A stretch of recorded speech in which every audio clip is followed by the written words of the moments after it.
Basically tonight, welcome to the Chicago Bizarro Literature Night. And if you're unfamiliar with the Bizarro fiction genre, it's a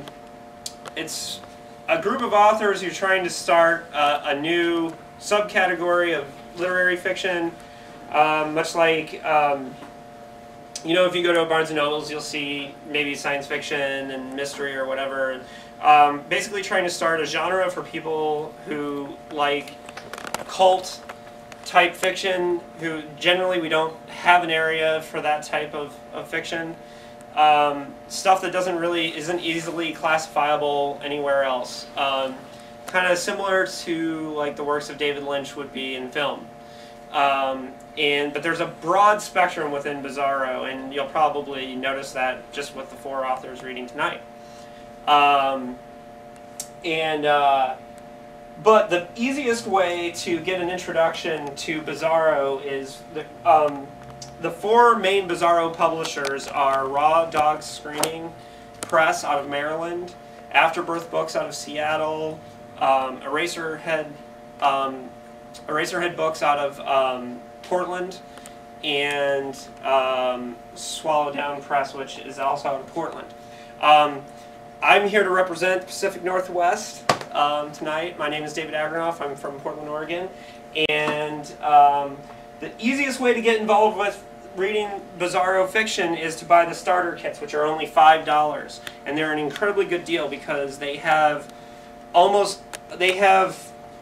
to 13 full novellas by different authors in the book, and they're spaced and pretty small in order to fit everybody in, but they've got tons of different authors represented in both books. And this is the orange starter kit, which is the first one, and our first author, D. Harlan Wilson, is in it.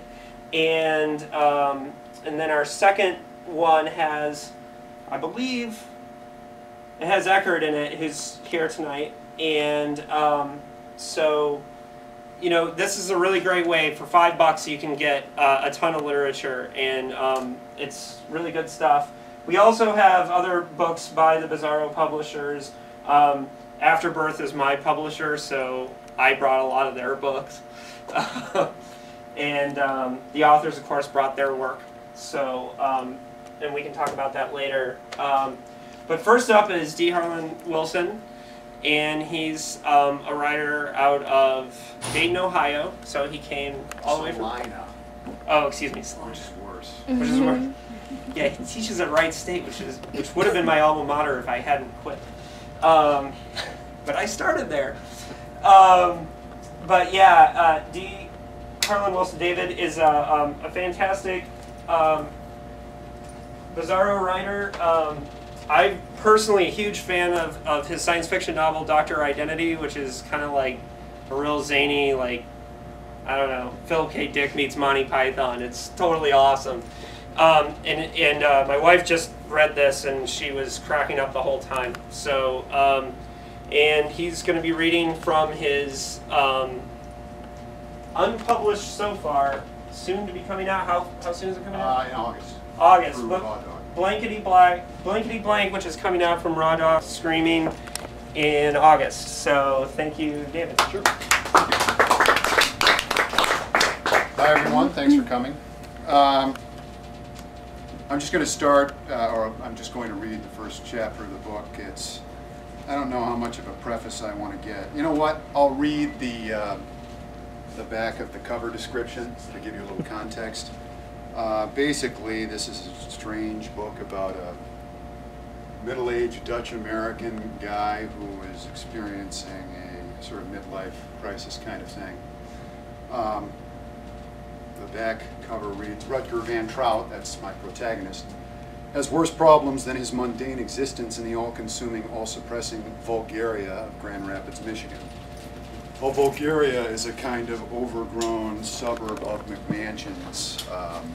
It's a term I lifted from the film Chitty Chitty Bang Bang. Oh, God. It's not that his son might be turning into a werewolf or that his daughter might be a nymphomaniac. The problem does not lie in his obsession with transforming his middle-class estate into a three-ring barnyard. He doesn't even mind his wife's possibly haunted skeleton or the freak of the week superheroes and window jumpers populating his neighborhood. The complication has invaded his community in the form of a new breed of serial killer, one who stalks from house to house throughout the Bulgaria, leaving a bloodbath that would make Jack the Ripper himself blush. The killer's name is Mr. Blankety Blank, that's the name. And Rutger Van Trout's neighborhood is on the wrong end of the killing spree. Very happy that my publisher wrote that nice little cover description, which was much better than anything I could come up with. So basically this guy Rutger is, one of the things that he does to kind of compensate for his midlife crisis is to convert his yard and his McMansion into a farm. So the first chapter is appropriately called The Silo. It's the first thing that he has erected there. And on the cover here, that's why we have a kind of cartoon version of a Bulgaria with a big-ass silo coming out of the middle of it. Okay, the silo. A little to the left now. To the left. That's not left. The construction workers looked down at Mr. Van Trout. They nodded and gave him reassuring salutes. Don't patronize me, just do your goddamn job. He stormed into the garage, picked up a hammer, and pounded nails into random objects. Into the wall, into the construction table, into a basketball that exploded, into a ski, into a freezer door, into the hood of his Mercedes, into his hand. A tsunamic curse resounded across the landscape of McMansions. His wife opened a door and poked out her head. What was that noise, she said. Mr. Van Trout glared at her. I pounded a goddamn nail into my hand. See? He showed her. She covered her mouth. He marched out of the garage, slamming the door in his wife's face as he passed. He thrust the maimed hand into the blue sky. Blood coursed down a blonde-haired forearm. You did this, he shouted at the construction workers. But he forgave them immediately. They had managed to place the domed roofing of the silo in precisely the right spot, and now a swarm of mop men polished its aluminum exterior with big chamois, gently in some areas, furiously in others. Soon the roof shined like an aged celebrity's grin. The shine blinded one construction worker. He slipped, fell, and parachuted to the grass. Mr. Van Trout put on sunglasses and admired the man's descent. The crane operator rolled down the window and leaned his elbow out. Got a tetanus shot lately, he said. My little girl died of a tetanus shot, rusty syringe. Mr. Van Trout clicked his tongue. He studied his hand and went inside the house. His wife's nose was bleeding. She held her head over the kitchen sink and allowed the blood to leak into the drain, clutching her long silver-streaked hair in a ponytail behind her. I don't think you broke it, she said calmly, but I'm going to let it coagulate on its own. Mr. Van Trout yanked the nail out of his hand and put it into the silverware basket of the dishwasher. I'm sorry, he said, wrapping the hand in paper towels. He went downstairs to the basement. Moans of pleasure, a laugh, some grunting, squealing. Blake was watching porn, soft porn, her father detected. No genital interaction or close-ups. She sat cross-legged on the floor in front of a wall screen. At least go to the bathroom, grumbled Mr. Van Trout. Blake winked at her father. Cable's out in the bathroom. She cocked her head. What's your deal? No deal. Clutching the wad of blood-soaked paper towels, he proceeded into the laundry room. He turned on the cold faucet of an industrial sink, unwrapped the towels, and held his hand under the water. Felt good. Squirted liquid soap into the hole. It stung. He tried to stick his finger in the hole and clean it out, but even his pinky was too thick. He found some Q-tips and used one of those. Then he held his hand under the water until it went numb. He turned off the sink. The hole continued to bleed, although not as badly. He could see through his hand. He could see through it into the sink's drain. There was a piece of cauliflower down there, or a big tooth. He couldn't tell. Now what? Did people get stitches when they nailed holes into their hands? Or did their hands take care of the holes themselves? When was the last time he had a tetanus shot? 5 years ago? 15 years ago? How often were people supposed to get tetanus shots nowadays? As often you were supposed to get them 5 years ago?